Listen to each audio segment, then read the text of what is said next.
They mocked it. They laughed at it. Even American crews joked that the new 90mm T15E1 Flechette round looked more like a farmer's tool than a battlefield weapon, a shell packed with thousands of tiny steel darts. Against German Panzers, it sounded ridiculous, until the day it didn't. In the winter of 1945, along a narrow forest corridor in Belgium, a column of American tank destroyers waited in complete silence. Snow fell lightly across their hulls, and every man knew what was coming.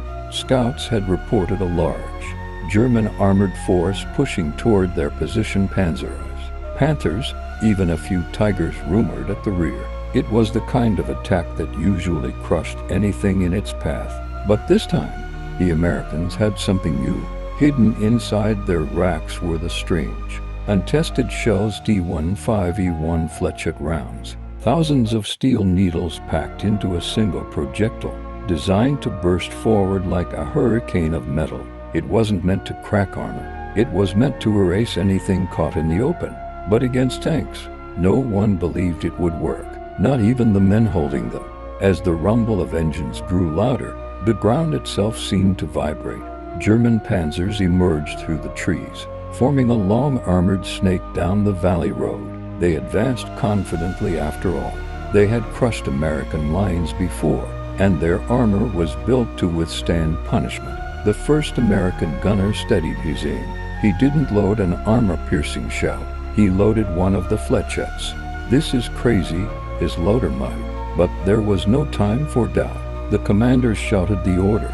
"Fire!" The shell screamed out of the barrel and detonated just meters in front of the lead German tank.